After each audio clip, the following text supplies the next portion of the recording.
Yeah. Good evening, everybody, and welcome to the February 19th, 2026 meeting of the Finance Committee. This is a day later than our original meeting, but it was posted. This will be a hybrid meeting, and so a roll call vote will be required on all actions. And this meeting will be recorded to assist in the preparation of the minutes for the meeting. Our first order of business is to confirm quorum. Alyssa. Here. Nate. Here. John. Here. Bob. Here. And Richard is here. We do expect Mr. Gutierrez to join us, but we do have quorum. There's nobody from the public attending tonight, so we can dispense with that, and there are no transfers tonight. So we are going to move directly into the budget reviews. I'm going to share my screen. Boom. What'd you think about that, John, huh? I'm so impressed. Telling you, I'm getting there. Professional. Okay. We're going to start we'll just go directly to the first, the police department on page 58. Again, I think we have seen, obviously, the big changes, or there are no big changes, if you will, in terms of the salaries being primarily, in fact, all COLA and step increases. But I'm not going to steal your thunder. I'll let you sort of walk us through this. Okay. Thank you very much. So we put our budget proposal together. We met with Jennifer and the town administrator. We are sensitive to the fact that the FY27 budget is going to be very lean. So we put in for what we were hoping to get. So anytime we're looking for budget increases, we try and ask for overtime increases in both the overtime line, the overtime training line, and the PAC overtime to meet whatever the COLA increases were, and the contractual increases were, rather, so we could stay up with that. We also asked for some other increases in like the service contract line, office expenses, weapons supply, training, dues and memberships, just because those things go up naturally. What a class that we would attend 5 years ago, it was $199, is now $299. Mhm. So when we're trying to invest in our staff and send them to as many classes as we can, we just have to try and keep up with the time. So, but again, being understanding the constraints that the town is under with the FY27 budget, when we met with Jennifer and Bob, they explained everything. We put it in, and we got some incremental increases, which are always helpful. So you see that there was a little bit of an increase in our training other line. That goes towards our academy fees. So right now with staffing, we are down 3 full-time positions. We have 1 lateral transfer who's in field training right now. We have another lateral transfer that everything goes well, he will be hired by the middle of March. We had 2 in the academy. 1 student officer resigned today. We have 3 teed up for the June academy. But with that, we have 4 vacancies expected between now and July 15th, 3 of them being sergeants and 1 being a detective. So when you look at the structure of a police department or any department, when you start losing command level positions, that creates a tremendous drain on the department because there's more training that goes involved when you're bringing a sergeant up to speed. When you're bringing a detective up to speed, you lose that institutional knowledge. So that's gonna be a little bit of a hit to us. We are looking at staffing going into the summer as being down close to 10%, which is kind of scary. When you look at new hires, just to buy the equipment and put somebody in the academy, that's about $10,800 per person.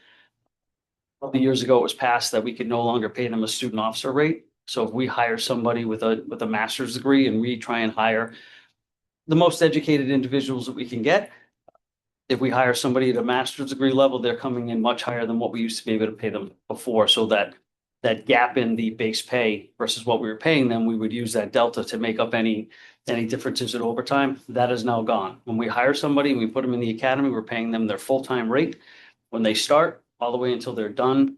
And from 6 months, right? 6-month academy and then 14 weeks of training. So the people that are going in the academy in June, they start June 15th. We will not see them on the road as an active police officer until about April. So it's a big expense. That's why the fire chief and I, we went to the town in fall of 24 and asked for that money that we could offer incentives. We have 2 officers that have accepted it, and the fire chief now has 1. So it does help a little bit because we save roughly about $65,000 if we can hire a lateral. So the lateral hired right now, their expenses for physical, psychological equipment, that's about $4,400, and we can get them on the road in about 10 weeks. Which is a huge plus. It's a huge pickup for us.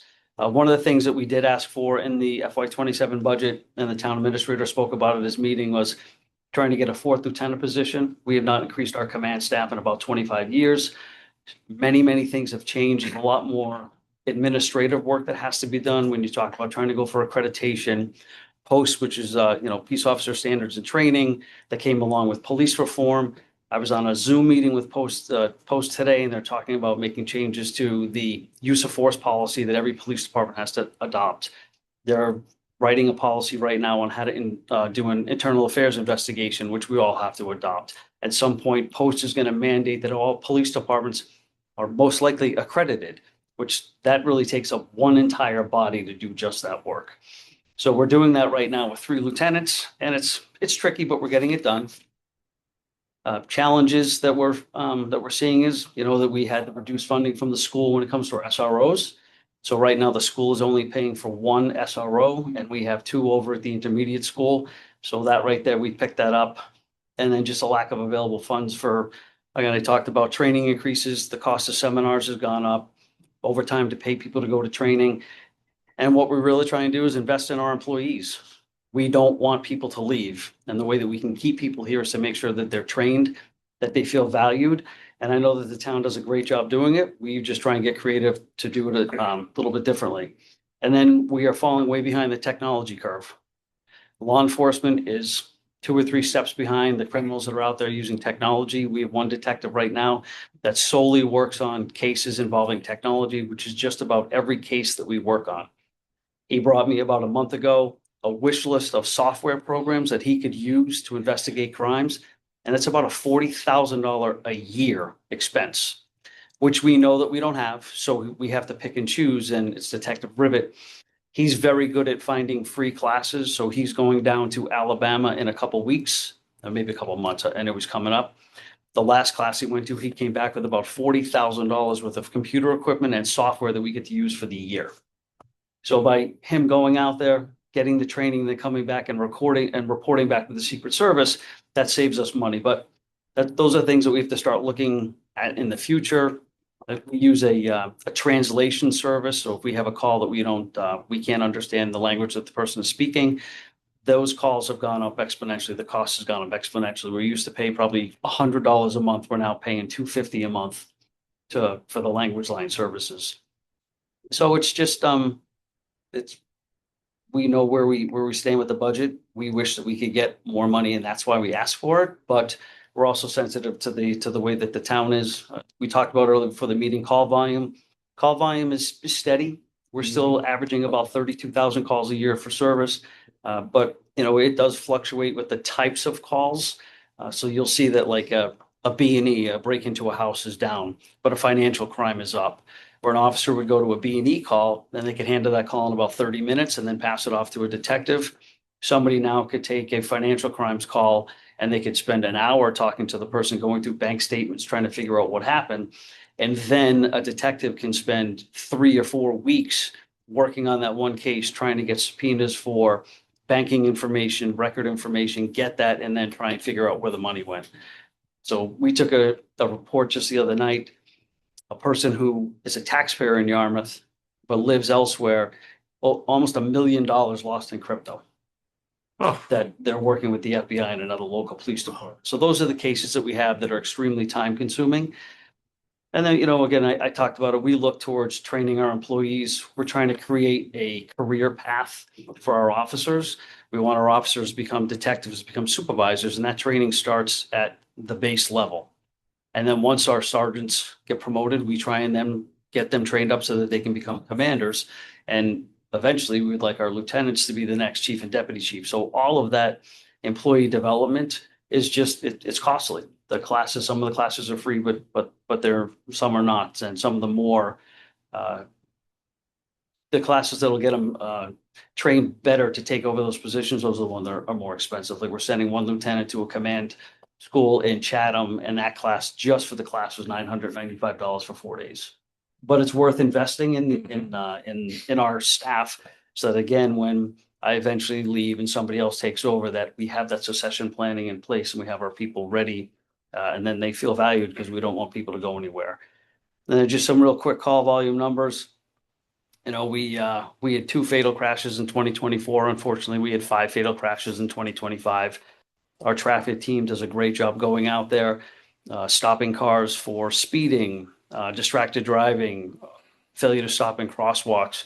We're starting to use technology better. We bought some signs. We worked with the highway department to buy some signs that we can log into the signs remotely, and they're solar powered, so we can move them around. So if we get a complaint about speeding cars on Long Pond Drive, we can put the sign up. We no longer have to send an officer out there and plug a laptop into the sign. The sergeant can log into the sign from his desk and then see what the history of the speeding complaints are. But that subscription is $1,800 a year.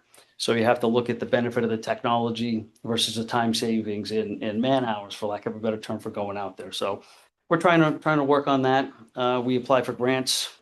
We took in $180,000 this year in our mental health, which is called the Jail Diversion Grant, $75,000 in 911 for training, an additional $180,000 in 911 for support and incentive, which pays for 1 position overtime. And then we can take the balance of the money for deferring software costs and to buy some equipment, $80,000 for a domestic violence position, $40,000 for traffic enforcement and emergency management grant that the fire department and the police department split to buy some equipment that was $6,000. We got $23,000 for active shooter training, $4,800 from Maya to buy new road safety flares instead of putting out the old flares that you would strike. These new flares you put on the ground, they run for about 8 hours on a full charge, and they can be seen up to 2 miles away, and you can set them up in a sequential pattern. So if a car is driving up, depending on how they set the flares up, it'll actually direct the car around the cruiser.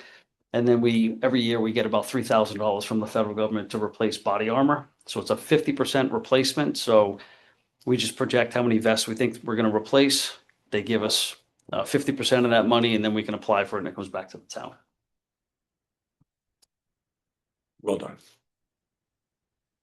Can I say something? You sure can.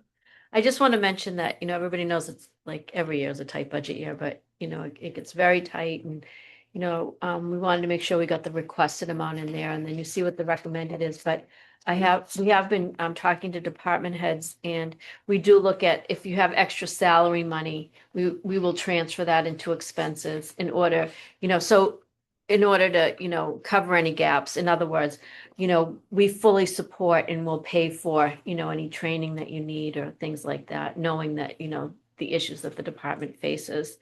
And, it's hard to just bring people in and hire police officers, but with that extra money, we try to get a little bit, creative and transfer it around, and we keep an eye on the budget, and we do want the department heads to, obviously fully train and take advantage of what's out there in order to make the department more efficient. The other thing that both you and both chiefs have been working on has been the regional communication center. Yes. You gave a recent update, perhaps just a quick recap, because that was going to be a win-win for both the employees, certainly for the town in terms of our ability to respond, to get those dispatches out to the field quickly. And then finally, it was going to have some financial gains for all the towns. And so I'd be interested in hearing I think the committee would be interested in hearing a little bit more about that. So since the last selectmen's meeting, there has been some movement. So the town of Barnstable, so it's going to be a hosted regional communication center hosted by the town of Barnstable. So the site is already picked out. It's a piece of land next to the police department, currently on Finney's Lane. Excuse me.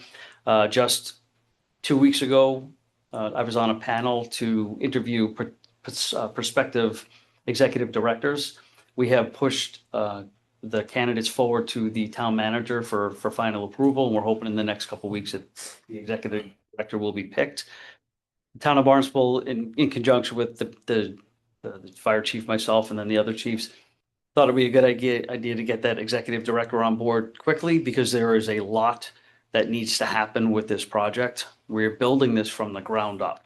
So there's a lot that we don't know as chiefs that what needs to be done, and we don't have the time to do it. So the position is grant funded.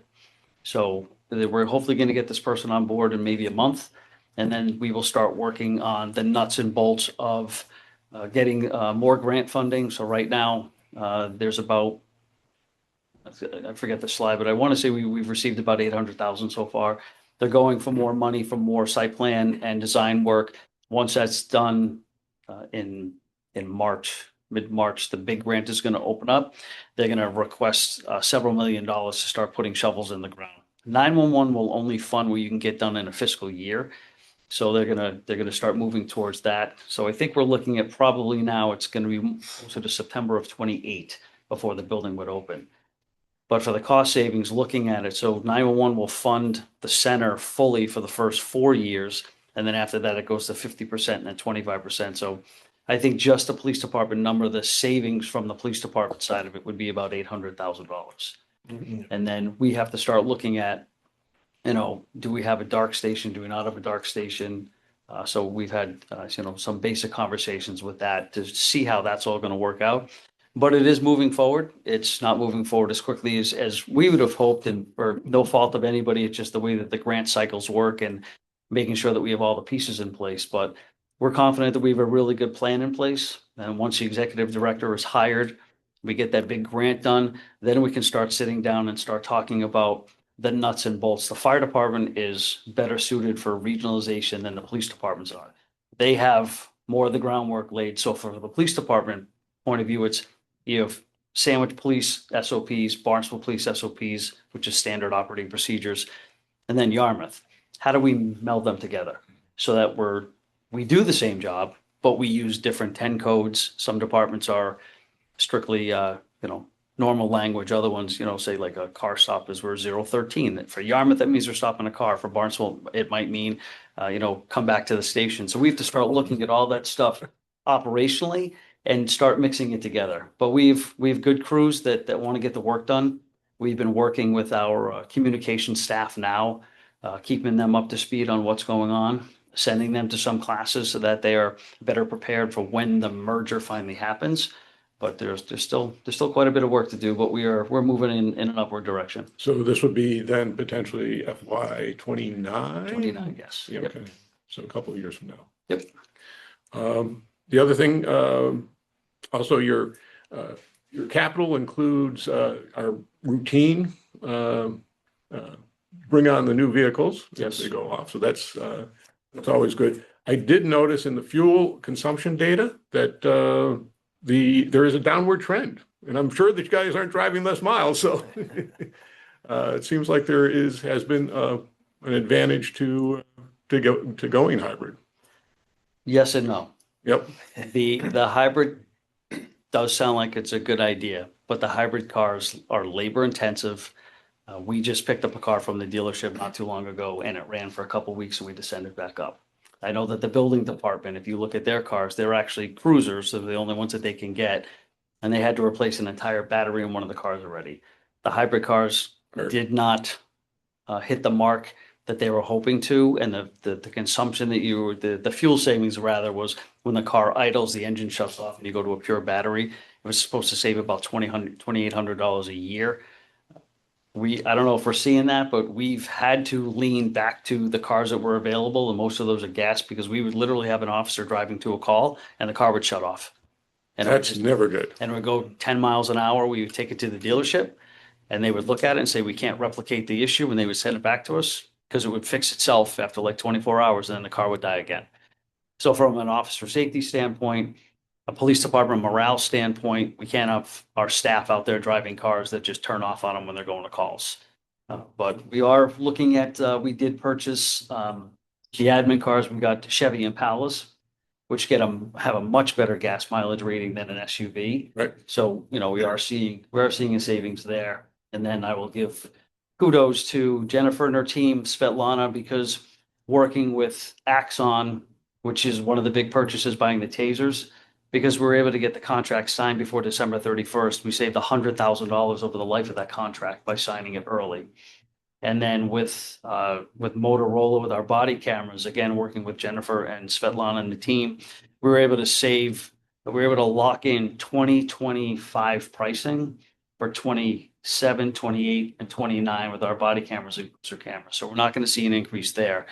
So just those two items right there are saving the town probably close to $100,000 for the technology that we need. Mhm. And we were able to work and get it done. So it was Svetlana and I were literally texting each other on January 31st, trying to make sure that we got the contract signed, tracking the town administrator down to make sure that he could sign it so we could get under the wire.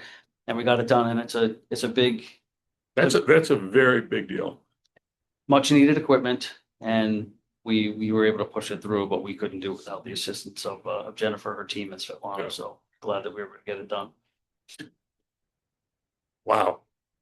You just covered a lot of ground there.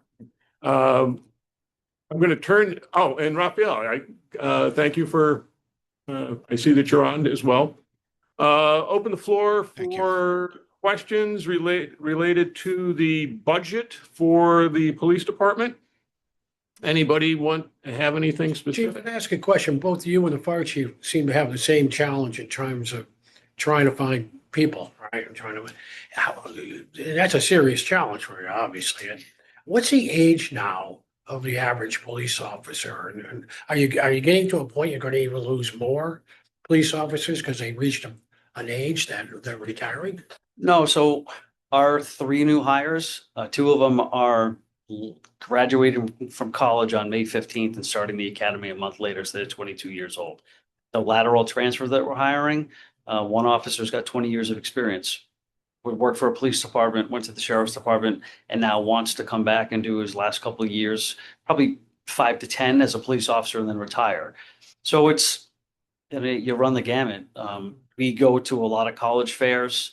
The deputy chief has taken over our recruitment process, and we held an open workout, and we weren't sure if we were going to get people. And we had quite a few people show up. Unfortunately, most of the people showed up couldn't pass the physical. But that's a wake up call to some people. If you want to do this job, it's rigorous to get in. But we see it all over. We have some people from the military that are getting out a little bit older. This is going to be some of the youngest group of people that we're hiring this time through. But we're open, like we say that we lowered the requirement of having to have an associate's degree, but we haven't lowered our standards. So someone doesn't have an associate's degree, that's fine. We're looking for people too that have life experience. We hired an individual. He is absolutely knocking it out of the park. He's a fantastic police officer. He worked for the Postal Service for 6 years. And one of our officers became friendly with him, started talking to him and said, "Hey, maybe you would like to be a police officer." He had a high school diploma. We ran him through a standard, a nationally recognized aptitude test. He passed that with flying colors and went to the academy, was fantastic in the academy, and he is an unbelievable police officer. So us now, we used to be able to draw a lot from the military or, just college age individuals that were coming out, but now we have a much broader reach, and we're not trying to just look towards any one sector.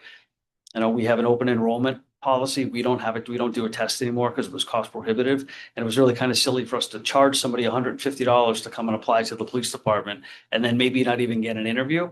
And now if you want to apply, you can send an application or a resume in rather. We make sure that you're qualified, send you an application. We'll throw a panel together like that, do interviews, and then if it works out, a background and move them on. One last question, if I could. Absolutely, Mr. Harding. Remember last year, we talked about this a little bit and talked again about, I guess I just call it cybersecurity stuff and scamming and what have you. Is there any federal or state money at all to help you with that effort? Because that seems to be growing for you, right? There's no federal money for it.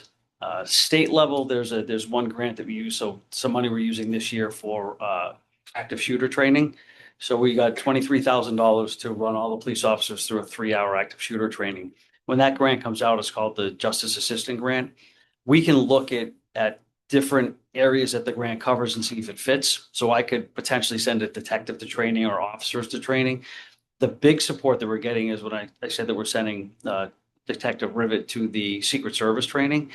The computer software and hardware that he is bringing back, and then the technology that he can access through that. Everybody has a cell phone nowadays. So the nexus between a criminal and a cell phone is just like my right hand. So having that individual being able to pull the data off of their phone is tremendous. And then Detective Schneeweiss handles our financial crimes. And he has a network of assistance from the FBI, the Secret Service, Homeland Security. So if we have a case that we're working on, we can reach out to them and they can help us. And then really in those aspects, it's for us is getting the information out to the community, trying to educate our folks, both young and old, about the scams. And the scams are very, very sophisticated nowadays. You know, it's crazy to think that, 20 years ago, we would have 300 house breaks in a year and one credit card theft. Yeah. And now we have 20 house breaks and everything is credit card or Yeah. crypto related. And it's just, it's sad because I'm just reading an article this afternoon in Police Chief Magazine about how, doing the romance scams and how they're bilking people out of billions of dollars a year by gaining their trust and then putting that pressure on them like, hey, you have to invest right now because this is a really good deal. And once you give the money, sometimes it's gone forever. We Yeah. were very successful in the woman that lived up in Yarmouthport, where she was ready to write a check for about $60,000. And when they tracked the suspects to Worcester, they had $35,000 in their car that they got from somebody that morning. Jeez. So it's a constant challenge for us. It's a balance between having the personnel to do the investigations, the access to the technology, which will help us in the investigations. And we're not even going to get into a conversation about where AI is going right now and how that's going to potentially affect, everybody in a couple of years and how that could make our jobs easier. But that's another big lift. And really just the education out in the community, working with the senior center, working with some of our elderly housing complexes and just letting them know that if you didn't play the Canadian lottery, you didn't win the Canadian lottery. So don't send them $10 million. You're not going to get anything. But sometimes it's just that basic. But you look at our population, people live alone, they're lonely. Somebody calls them up, gets them talking, they develop a relationship, and then the next thing you know, they're out $10,000. And most of the time when we finally find out about it, Yeah.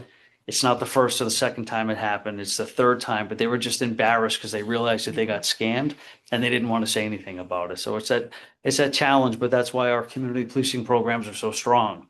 We did a senior citizen police academy at the senior center. We outreach to Heatherwood and go up there and we do specific programs for Heatherwood so we can get that reach, because those are the people that we don't see on an everyday basis. They don't come to coffee with a cop or they don't come to Cone with a cop. So it's important for us to get out there and make sure that we're making the effort to go to them because we know that they just can't come to us sometimes. Next year. Thanks. Anybody else? Nobody wants to talk about our other favorite topic? Details? Don't even get me started with detail, please. My blood pressure. Well, I think it's important just, again, for context. I mean, we have the biggest public works project ever. We do. And you just talked about you're heading into the summer potentially 10% down. How, and the intersection of the demand for details with That drops off in the summertime. So the contractors can't work after, they stretch it into June, but once we get into the busy months in the summer, they can't work in the summertime. So, but we can't stop, not that we would, but we can't stop the Eversources, the Verizons, those companies from coming in. But the sewer project, the Bass River Bridge project, that has to stop. But one of the things that, again, when we saw the sewer project coming down the road, I talked to the town administrator and we purchased a program called DTS, as Detail Tracking System. And we would need 3 full-time people to manage the details that come in. We're filling approximately 20 per day in Yarmouth. And they call in a couple weeks in advance. And that's just with the construction, the sewer construction. That's with Diggett working on Route 28. That's with Rivoli. And then also, I think it's A&A is doing the Bass River Bridge project. So that is a tremendous, it's a tremendous part of the department, just staffing the details. But the program that we use now, our staffing person can put the detail in. She can put them in for a week. She can put 100 details in a week, send it out. The officers see it on their phone. They can go in and they can bid on the detail. The program automatically awards the detail based on the number of hours that they have. If there's a tie, it's based on seniority. And then the officer gets notified if they got the detail. That used to be a phone call. Wow. Put out a page, Wow. call Kevin Lennon. Kevin, you're up for a detail. You have 112 hours. Hang up. Kevin, don't go anywhere. You're up 3 more times in the next 20 minutes. Don't go anywhere. And they used to do that. And that used to be done by our sergeants. So we took it away from the sergeants, hired a staffing person. And then again, trying to leverage technology, we purchased this program 3 years ago. And now we're using it for filling overtime, which was the exact same thing, send out a page and make individual phone calls. And now we're using it for our tracking attendance. We went away from the attendance program in our CAD program because our CAD program is going away probably in the next 3 or 4 years, which will be nice with the new regional center because the new regional center will pay for about 65% of the CAD program. Right now, we pay about $34,000 a year in maintenance fees to keep the program going that we bought back in 2000. The new program, they start their now license fees annually, and the new program starts at about 140,000 a year. So it's going to be that's going to help us tremendously. Alyssa here. I have a question about going back to staffing. Mhm. What are the implications if we are down these 3, potentially 4 positions? What does that have? What impact does that have on the community if we go forward? And I'm looking at the gap between the regional command center in the next few years. So the impact on the community is generally minimal. What we will do is we will, as a command staff, will sit down and we start looking at staffing schemes. So we will not run a shift with so the midnight day shift has 8 officers, the day shift might have 10, and the evening shift might have 11. And we look at that based on seniority because that means more people have more time to take off. They have more days to use, and then how busy the shift is. So in the summertime, if we get a little bit of a pull because we take the school resource officers and we put them back on the road, except for Nick Pasquarosa, he stays at the school. So in the summertime, we'll pick up 2 officers by bringing the school resource officers back to the shift. In the past, we've had to look at maybe taking a detective out of the detective division for the summer, or we have an officer assigned to the DEA task force. If we have to, we'll pull that person back. So we look at everything, from that 30,000 foot view, and then we start pulling it down and we start running scenarios. If we have X amount of people, how do we do it? We have to staff the road. That is the number one important thing. And sometimes it also comes out of overtime. You'll see that our overtime, we go over every year in our overtime budget. But if we were fully staffed on the 4-2 schedule, we would have extra bodies, and we would be in a little bit better. Be in a much better position. But as far as the community is concerned, they won't notice a difference in the level of services that we provide. We just have to look at how we're going to move some pieces around, and it might mean that on a Friday when we have a six officer minimum, we're hiring somebody on overtime every Friday night to make sure that we're meeting that staffing level. Mm. Okay, thank you. What, I mean, this is hypothetical, but would it be fair to say like it would, we go back to talking about some of the preventative measures that you're taking would it be fair to say that it impacts some of the preventative programs that you'd be, I'm seeing there's a lot of opportunity to invest in getting our community up to speed on some of the technology, and would it be fair to say it would impact that? Potentially, but again, we can look for grants Okay. like that, the Justice Administration grant that I was talking about. If we can write that fits into a training program, we could do that. We can reassign people off of the road. If we know it's like we're going to go do I'll make it up. We're going to go to the senior center and do a 20-minute presentation on the latest financial crime fraud. We can pull an officer off the road for 20 minutes to run up there and do the presentation and then get back on the road. Our detectives, we could pull a detective and put them there. So we would look at, we have to then start prioritizing, like, Yeah. what's a nice thing to do and what's an extremely important thing to do. And if we see an uptick in a certain crime, we'll certainly pull somebody and have them focus on that. And again, it may cost a little bit of overtime in the short term, but in the long run, if we get the message out and we're protecting the community, then that little bit of money that we're spending is definitely worth the effort. Okay, great, thank you. I think I don't see any other hands raised. Okay. We will, I actually have so here we are headed into, with snow intact, as we are just weeks away from St. Patty's Day, thinking about both of you guys and Jeff's conundrum. When do we clean the sidewalks all the way back? That's going to be interesting. So if you go back to, I think it was 2000, maybe 15, Yeah, we spray painted detour signs into the snowbanks because we had no place to put them, and we had to bring the state in to help push the snow back. So, knock on wood that the storm that they're saying could potentially hit us on Monday actually goes out to sea, and then we get a 2 weeks of 50-degree weather. Because if not, we are going to have to start looking towards getting MassDOT down here to help us clean the sidewalks, because the roads are, some of the areas, they are a little tight and a little messy. a little tight. I'm sure that Jeff and his crew will do a fantastic job cleaning. I'm sure they will. So all the rest of us also will be praying for spring. Yeah.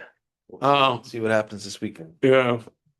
So let's move on to fire, which starts on page 60. Obviously the same, level funded exercise. But, Yeah. I'll let you.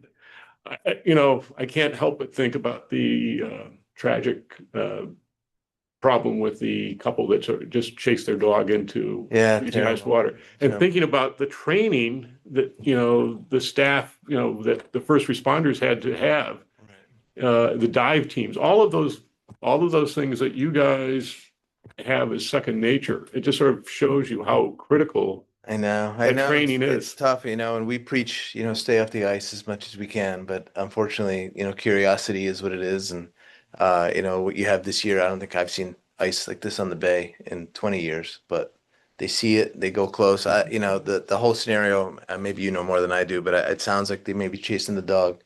The dog got loose. Yep. And then it turns into a tragic situation. And honestly, it's a really dangerous situation we got 2 police officers in the water.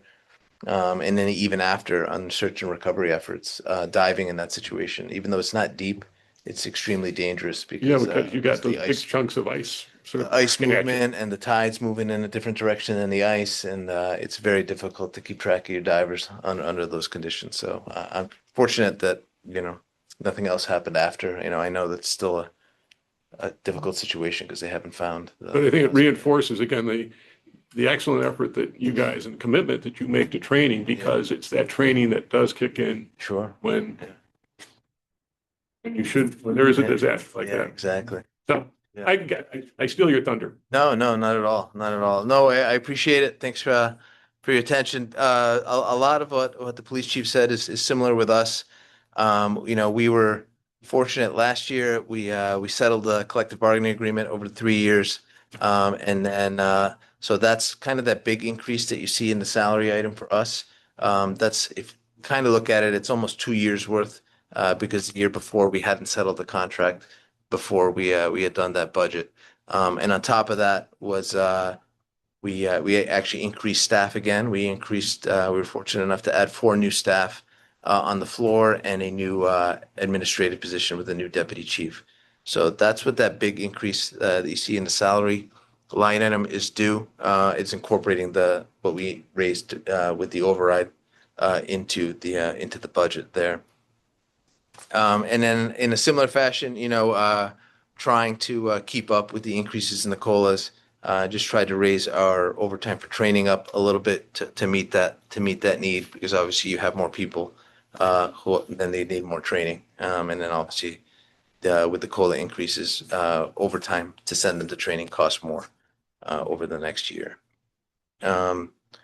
Other than that, it's just some very small increases just to try to meet some gaps that we notice year to year. In a similar fashion, software maintenance. We made a huge change in the last year here. We were maintaining like 3 or 4 different systems, one for our emergency for our patient care records.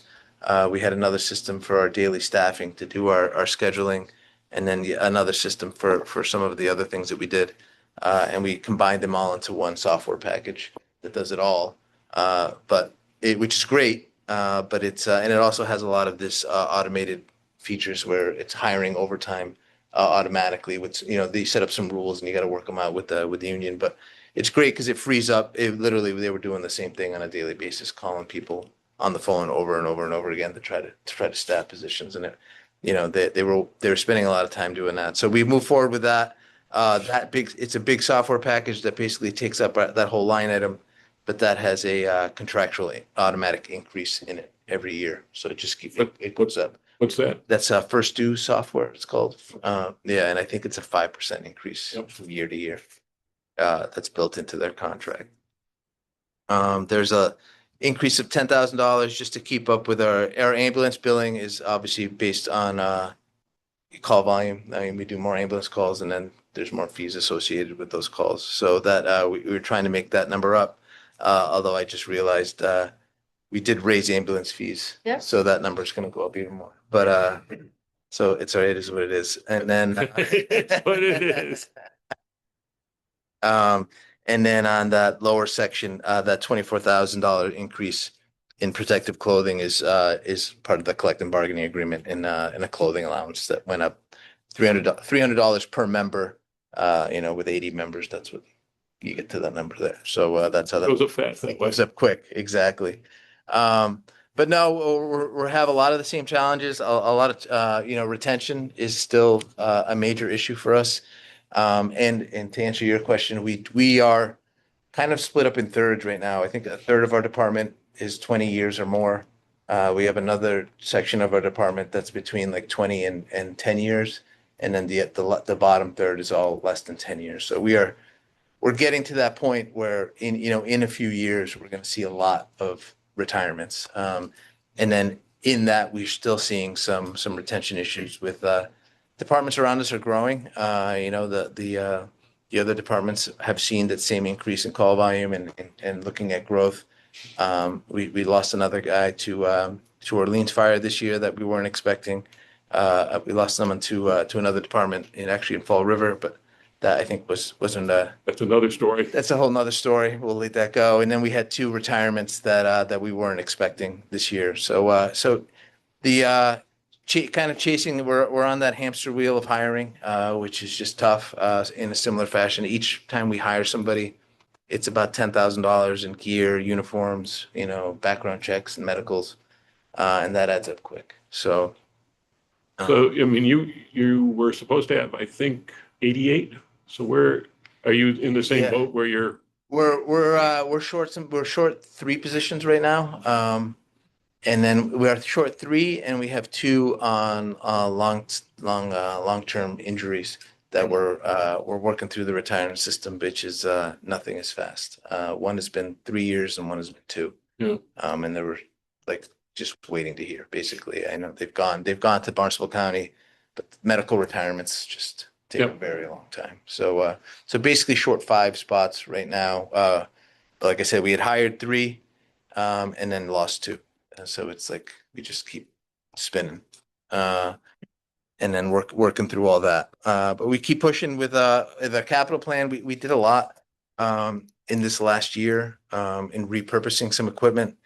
We had a lot of equipment that just wasn't being honestly wasn't used efficiently, and we weren't seeing any need for them. Actually transferred 1 vehicle to the Yarmouth DPW. They had a need for a big F-350 pickup truck that we just weren't simply. I mean, they were using it for errands and this and that, and it was a diesel, and diesels aren't meant to go on little short, No. pizza runs, and so basically it just every time we were using that truck, we were running into mechanical issues. So the DPW accepted that and helped us with some other purchases. So we worked out with a nice little deal there. I think that's one of the hallmarks now. Yeah. I mean, there used to be real fiefdoms, Yeah. you know, No, my no, department or else. And I think, you know, you two collaborating together and pretty Yeah, much we with do. every department. No, Jeff's been great. You know, Kevin's been great. So it's been awesome. So we've repurposed a lot of vehicles.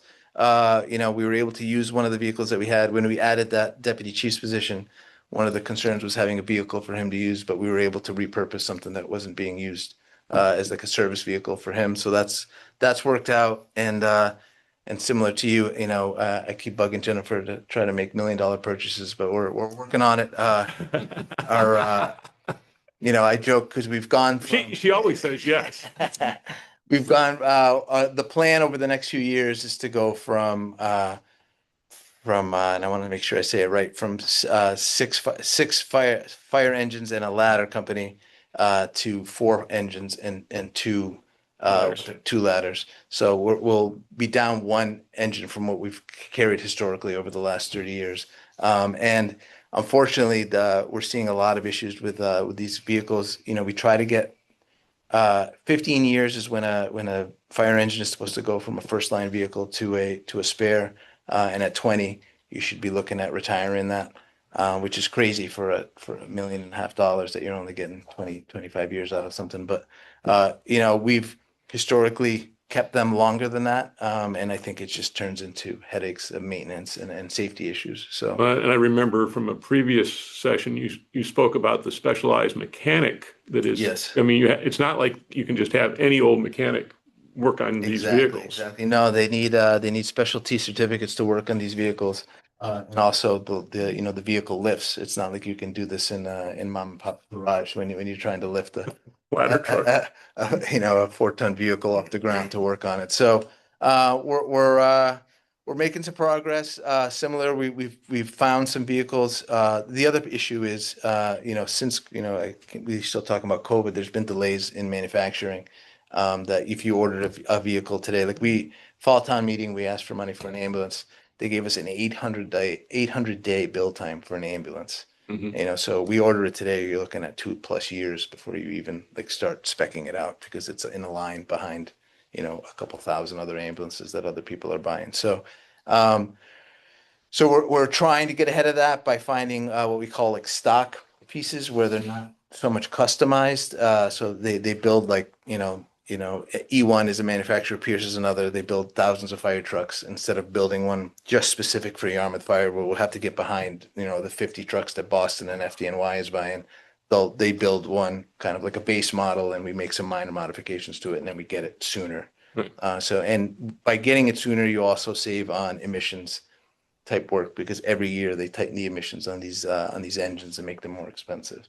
So we're trying to get ahead of all those things. So we're hoping to have a delivery of the first Quint in February or March, and the one stock engine that we're trying to get that's on the capital list for this Springtown meeting. We'd hopefully see it by the end of the year. So for those who haven't been who do not religiously follow the call volumes. Yeah, not as much as you. I think you know it better than I do. But yeah, I mean, basically a 2 or 3% every single year. Well, this year was a 10% increase. I mean, Yeah, it just it keeps going. It doesn't stop. And you know, unfortunately you know, I know we look a lot at like the dispersion of calls, whether we're going to single family homes versus, you know, hospitals or nursing homes. Those volumes pretty much stay the same, and we've built you know, one of the areas now, and I want to call it Freestyle Living, you know, Yep. just came in this year. Wise, yeah. That was what, yeah, Wise Living. I mean, we're going 1 or 2 calls a day out of that place that just opened. So it's like you see it open, and we're like, here we go, and then it's like everything. I just keep seeing the address pop up.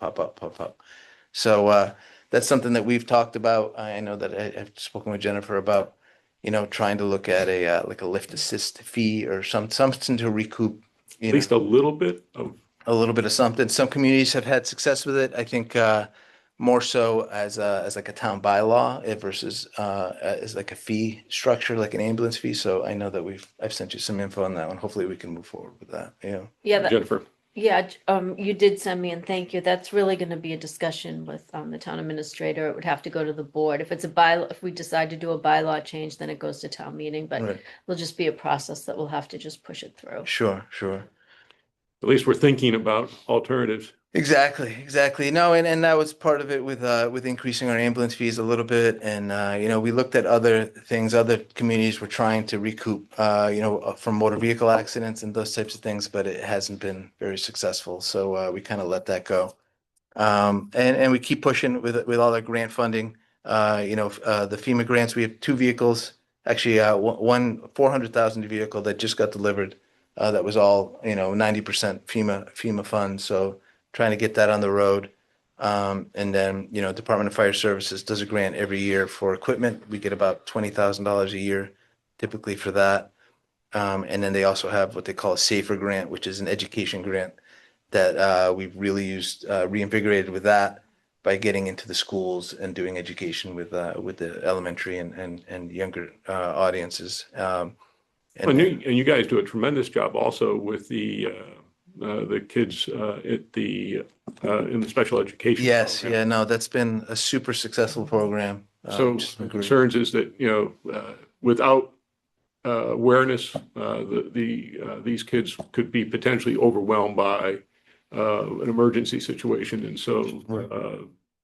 the fire chief and Yeah. his staff have done a fabulous job with it. No, it's great. We go to the schools and then we bring them to the station too, just so they can see the trucks. They can see us in uniform with our gear. We try not to use too much noise, but because some of them can be very sensitive to the noise and light. So we turn the lights on, let them see the trucks and all that kind of stuff. So hopefully, it's not the first time they see it, if they are experiencing that kind of work. But What age range do you do at elementary? elementary school is kind of our goal. We try to catch them early and then catch them again a little later, so it's not so it's kind of a repeat. But we hadn't been in the schools in a long time, so it's been great, and it's nice to get in with the elementary school kids.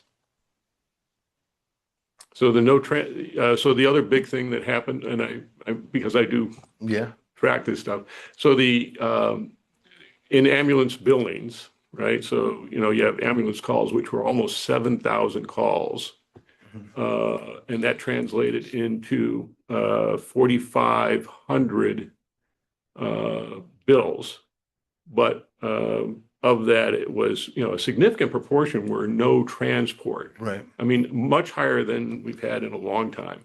Right. And I think that, I'd have to look back historically, but I think that probably is a little cyclical too, and a lot of it is those exact calls where we're getting, people, are using medical alarms. So we get a lot of calls for, slip and falls, or we get calls for assists. People will get home from their doctor's office and they'll need help getting a patient back from the car into the house, or simply from, hospital, the regular bed into a hospital bed.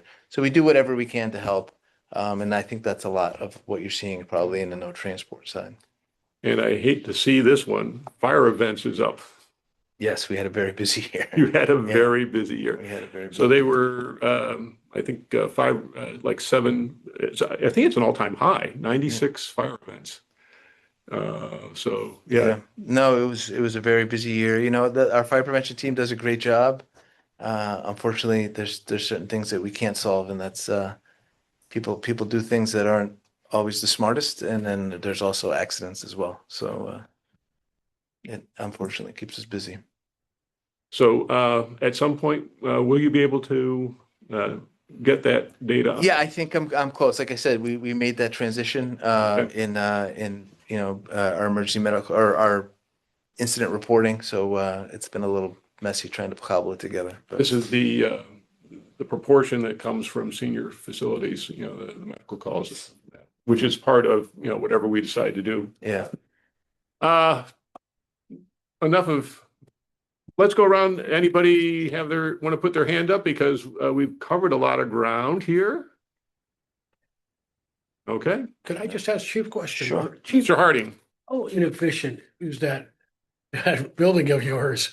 how inefficient? Yeah. I don't want to know. Yeah, I do want to know, because, I think, sooner or later, you got to do, and it's something, Yeah. for the future, I'm sure. And I don't like, incurring debt to incur debt, but Yeah, that no. property must cost a ton of money just to It keep it. does. It's gotta it be does. terribly inefficient. It's right? terrible. It's Yeah. terrible. I literally freeze in my office every Yeah, day. Scott. So yes, I mean, the long and the short is that we're in that process of starting to look to see Yeah. what the next step is with that. We Good, did, Good. this year we did, we're in the midst of that. It's called the Standards of Cover Study, which shows us our deployment Excellent. resources and all that. And then I'm asking for money, in Springtown meeting to do a feasibility study, Perfect. which it'll show us if we were to build another fire station, where it would be. Well, John Anderson's on the muck, you know, he Yeah, can put you yeah. on a. Yeah, he'll give got you plenty of room. It's 70 acres for you. All right, I like this. I like this. Spot. I don't know if other people have tuned in, but the other, our fire department is also part of a regional training center, or is the host site for Yes. a regional training center now, which again is a huge advantage. So it's without the PFAS laden chemicals that they used to use at the fire training, the Right. previous facilities. So we're not up and running, but we're close. We're real close. So we keep running into little roadblocks here and there. I call them little, but sometimes they're bigger than that. But we're getting there. We're working with the county to actually finish the installation of the props. So we'll have the props working, and we're hoping for the end of by the fiscal year to be up and running. So that's the goal. Yep. So. I'll tell you, we tip our hat to you guys every day. If there are any follow-up questions, just relay them to me. I will follow back up with the chiefs as necessary, but otherwise, I promise you, prompt and timely. It's prompt and timely. Awesome. Thank you very much. Yeah. Thank you. Appreciate it. Thanks. Reaching out about the Thanks so much. school program. Yeah, Feel free to- Yeah, definitely. Yeah, My definitely. was asking me to do about. Oh, is that right? Oh, yeah. There you go. There you go. Yeah, no, we have a. Boys with trucks, they. Cars go faster. They're- Well, and. Apparently they stopped. We appreciate all the efforts that you put in, and, you talk about collaboration. The fire chief and I just met with the DPW, the director, the other day. We're working on stuff, and the support that we get from the town administrator, from Jennifer, and from everybody, it makes a difficult job a little more, less difficult. But the challenges are there, but we know that if we have an issue, we can make a call and get guidance in the right direction. So we appreciate it. No, it's great. It's a great team. Yeah, it is. So much. So, thank Chief. you. Yeah, thank you both. Thank you very Thank you. much. Thank you. All right. Next on our agenda, well, I'll tell you what I'm going to do. Because Jennifer had to exit the room for a few minutes, I want to make sure that she is part of the discussion about a possible vote. Well, she's also the finance director update. Can I move to agenda item number 7? We did include a draft of the meeting minutes from the school district meeting. And because, they presented new material, I did include the new material they presented as an appendix. Does anybody have any questions, concerns, amendments that they want to make to said minutes? Hearing none. Does anybody want to move to approve? I'll move to approve. Mr. Anderson, I can second. Alyssa? This will require a roll call vote to approve the minutes of February 11th, 2026 as printed in the packet. Alyssa? Aye. Nate? Aye. John? Aye. Raphael? Aye. Bob? Aye. I am an aye as well. Carry 6-0. It's going to be interesting because obviously we did cover some very interesting topics in that session. And I do want to follow up because there were some, and we'll wait until Jennifer gets back, I think. Well, may not have to, may just move.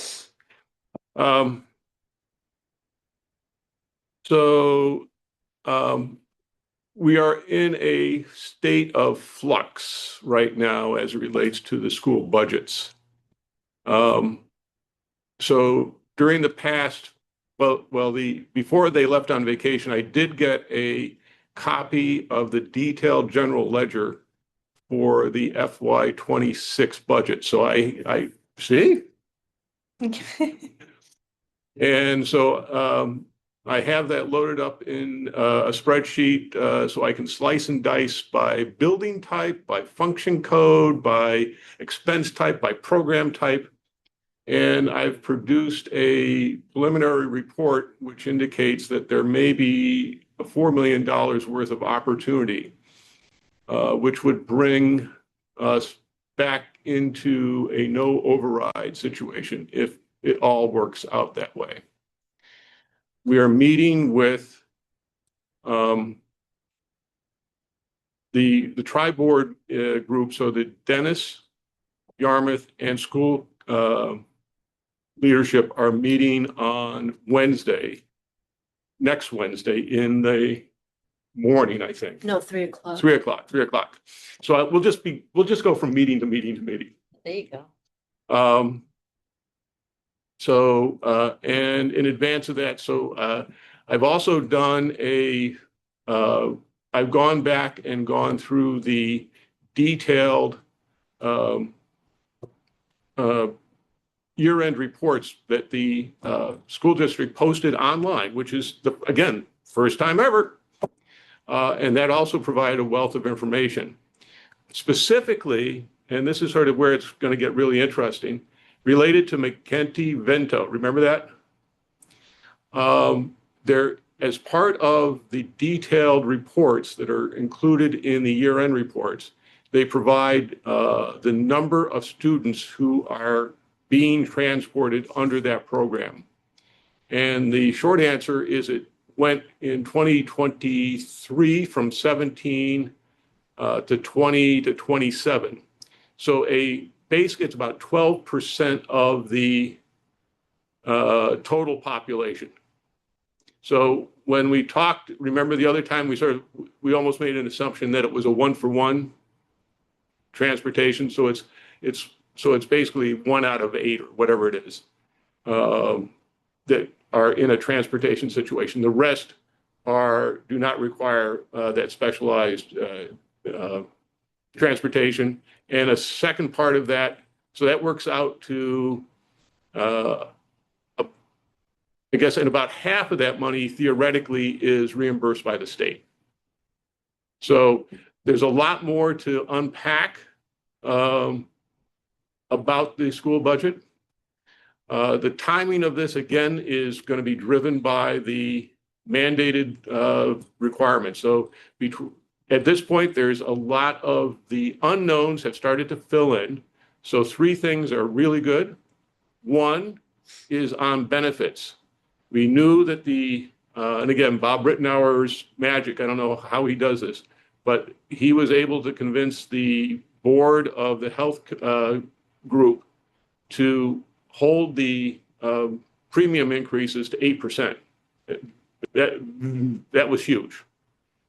And again, for all the right reasons, it was changes that they would do to maintain the financial soundness of the program, but without breaking the bank. So that was thing 1. Thing 2, the final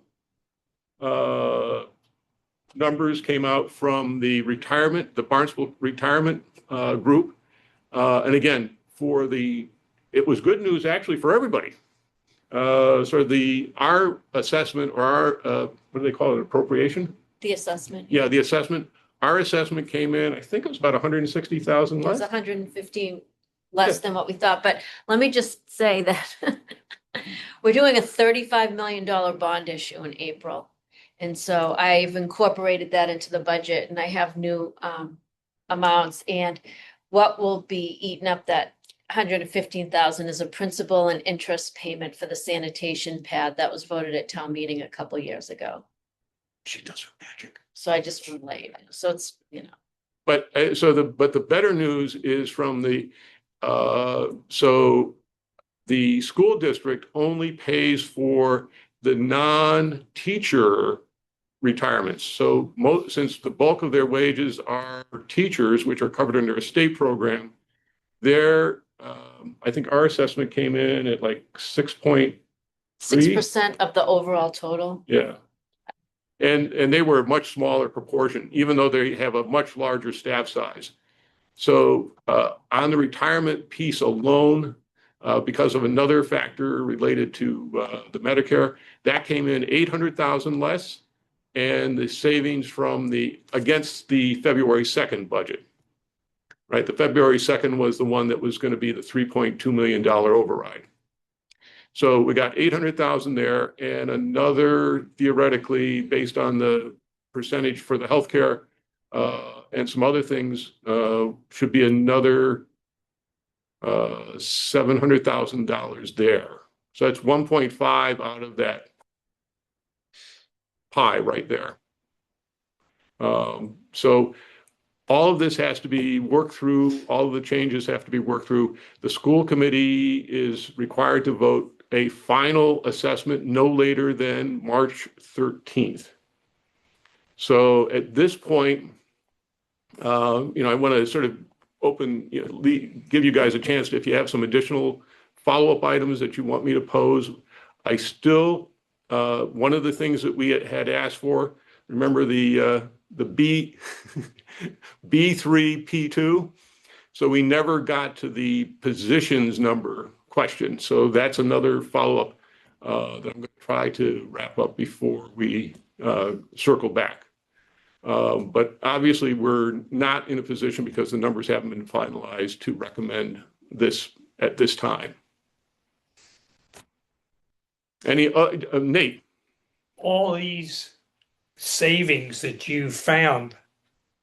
No, those I didn't find them. They were just sort of. Yeah, but why didn't they find them? No. Again, they were. My question, thanks. Why didn't they find No. Again, these are things that are finalized now. So it's just sort of, we got good news on two fronts: Yeah. healthcare and pensions. Yeah. I did nothing other You than found a whole bunch of other stuff that well, is hiding in the weeds, should we say? I cannot claim that I have found anything until it gets validated. But I Found opportunities. Opportunities. found areas that sort of suggest there might be some opportunities. So, and it is, I'm going to send Jennifer my first cut of this thing. It's just a bunch of tables, but having the raw data was very, very important to that exercise, because you don't have to guess. So there's a total of 876 lines of detail, which then I can slice and dice, for all those different ways. So we'll see. And obviously, I'm going to request, as soon as they're back, to see if we can get the general ledger detail for the budget, the FY27 budget as well, because then you can append that and compare.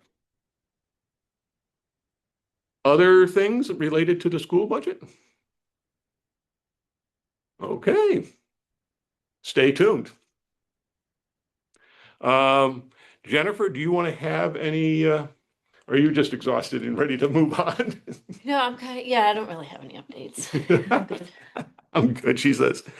But I think, again, sort of it's the service that you provide for the entire town. I mean, these two chiefs, just was, it was really, really important. So coming up next week, our final departmental reviews. So Cape Cod Tech will be here. And again, it's always a pleasure to see Dr. Sanborn, even if the numbers are higher than we thought because of the enrollment. He always has a good, has always been very buttoned up. And obviously we'll get through, with Jennifer's help, as many of the other departments that we've sort of left on the cutting room floor, with the revisions that have to be made. And so that's really sort of the big thing. And then also next week, we should have a draft warrant. So we'll get our first look at the draft warrant. And again, Jennifer's work is going to be a big chunk of that because there's going to be a whole number of financial items related to, the bonding and all that sort of good things. And also, Thank the following week, March 4th, will be sort of that'll be sort of our second look. The warrant at that point won't be finalized, but it should be a little bit further along. And we will be preparing for the what's the right word? Oh, the public hearing. So we have a public hearing on the budget with the select board on the Tuesday, the 10th. Now, theoretically, the school committee may be meeting the night before to finalize their assessments. That's the earliest that they can, that they have on their calendar to try to finalize it. So there's a lot going on between now and the 10th. So that's sort of a quick overview of the next couple of weeks. Any questions or concerns from other members of the committee? Did we talk about last week, or is the library doing a presentation again? As soon as they have some numbers to share with us, Okay, but it's not on the. I think, would you mind if I jump Yeah, in? go right ahead. Okay, so the select board are going to finalize or I think give their recommendations on the warrant. The last day to do that is March 24th, I think it is. Yep. It's that Tuesday. And they'll be taking up the library at that point. But I think the library is going to come in the week before to the finance committee. So the library building committee will come to the finance committee before it goes to the select board the week before. And then when they come in, they'll have the numbers. we hope. And well, they won't be, I wouldn't have them come in unless we have numbers, because that's really what we need to talk about. But they should have that's the plan, and, the select board have to make, a recommendation on it as well. So and they're planning on making it on the 24th, so, they have to be in, and they're gonna come in a week before, and everybody knows about like that schedule. Okay. So they'll be, coming in the week before. Right, and you and I, for voting purposes, will have to recuse ourselves because of our involvement with the library, but the rest of you guys get an opinion. And, and just if the numbers don't come in, what they could do is they could go to the select board on the Tuesday. I won't be here on the 11th. That's the thing, for an 11th meeting. Okay. Yeah, so they will be coming in the week before. We have designed this, so It all it should all worked fall out. into place. I think that's it. Unless, like I say, unless somebody else wants to really sort of, oh, wait, no, I don't see a hand up. I see a hand up, but it's. Yeah, I know. It's Raphael's with his hand up. Hey, I just wanted to hear from John on what we can expect, if anything, on the Muck meeting coming up. I think the 25th next week. Is that right? Anything? Any spoilers? Anything we should look out for, John? No, so it's just an open public meeting next Wednesday. It's basically going to be the 5 versions that we submitted to the select board 2 weeks ago, Okay. and really just looking for public comment and thoughts and concerns, and just open to the public to say whatever they feel. So, but it's the five options. There's really, one option is with the school, and then there's a second option, and then 3 versions of the third option. Okay. Basically what it is. So, like one of the versions of the third option is, to keep the solar. hmm That's part of the school, right? So it's just little tweaks. I call it 5. It's like 3 Variations. Yeah, Sure. yeah. So, Okay. Yeah. Thank you. but yeah, we'll be in finance, but if you have family, friends, whoever, anything you can do to get the word out, there's the rest of the Muck committee should be there, and then the consultant group will be there as well. So there should be a lot of Kathy Williams, a lot of people to answer questions. Okay. Do I hear? I'll make a motion. I'll To second. adjourn. Okay. Just give me 1 second. Roll call vote. Alyssa, Hi. Nate, Aye. John, All right. Raphael. All right. Aye. You know, I love it when we end ahead of schedule. Thank you, everyone. Good Thank night. you. Good night. Thanks, Tim. Good night, everybody. And again, hopefully next week will be Wednesday. Yeah, it's already posted, so. Thank Okay. you.